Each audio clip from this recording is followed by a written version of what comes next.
ओम श्री जगदम्बिकायै नमः। आदरणीय भक्तजनों, सादर प्रणाम। हम आज आपको श्रीमद् देवी भागवत महापुराण में से पंचम स्कंद चौथे दिन की कथा सुनाएंगे। रंभ करंभ की कथा। श्री गणेशाय नमः। श्री सद्गुरुदेवाय नमः। श्री सरस्वत्यै नमः।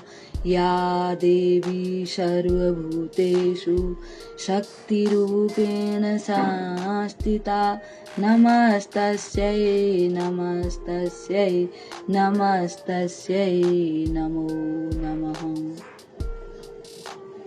भक्तजनों,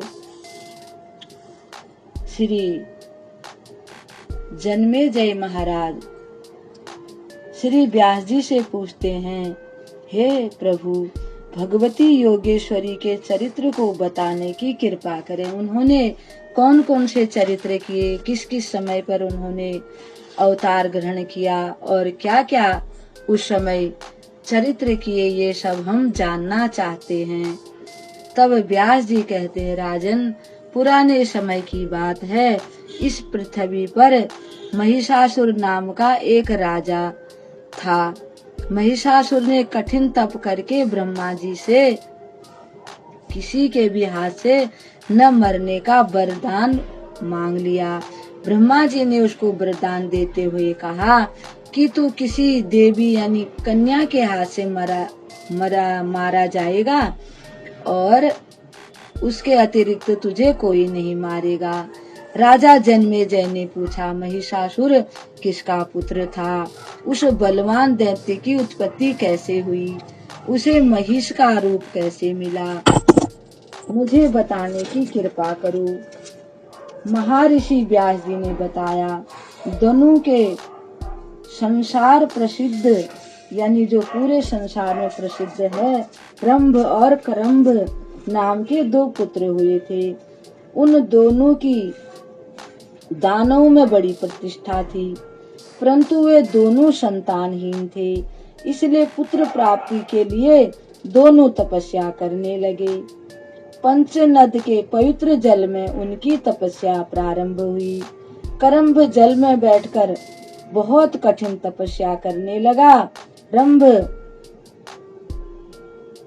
दूल वाले बट वृक्ष यानी कि जो दूध वाला जो बट का वृक्ष होता है, उसके नीचे पंचाग्नि की व्यवस्था करके तपस्या करने लगा। यानी बीच बट वृक्ष के जड़ में बैठ गया और चारों तरफ उसने आग लगा दी और बीच में बैठ करके तपस्या करने लगा।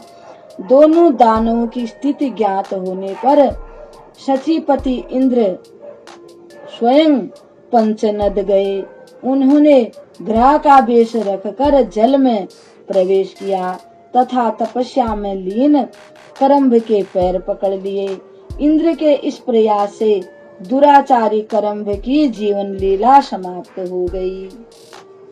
व्यास जी ने आगे बताया, रंभ के तप से प्रसन्न होकर अग्नि देव ने प्रकट होकर रंभ से वर मांगने के लिए कहा। रंभ बोला, मैं त्रिलोकी पर विजय पाने वाला बेटा चाहता हूँ। अग्निदेव ने उत्तर दिया, ठीक है, तुम्हारी अभिलाषा अवश्य पूर्ण होगी। हे रंभ, जिस सुंदरी स्त्री पर तुम्हारा मन रम जाए, उसी के गर्भ से तुम्हें महान पराक्रमी पुत्र प्राप्त होगा। दानव वीर रंभ उनके चरणों में अपना शीश झुकाकर अपने निवास स्थान की ओर चल पड़ा। वह पशु भावना से राक्षस तो था ही, यानी कि उसकी जो स्वभाव था वो राक्षसी था जैसा। अब क्या हुआ कि उसकी नजर एक महिषी पर पड़ गई, यानी भैंसी पर पड़ गई। उस समय वह महिषी भी जवानी के मद में चूर थी। होनी बड़ी प्रबल होती है। रंभ के वीर्य से वह महिषी गर्भवती हो गई। उसी समय एक दूसरा भैंसा उस महिषी पर टूट पड़ा।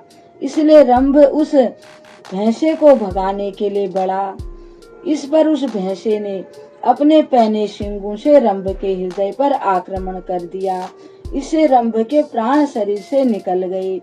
अपने स्वामी रंभ के मारे जाने पर वह बेचारी महिषी भयभीत होकर वहां से एक बट वृक्ष के नीचे जाकर यक्षों की शरण में पहुंच गई।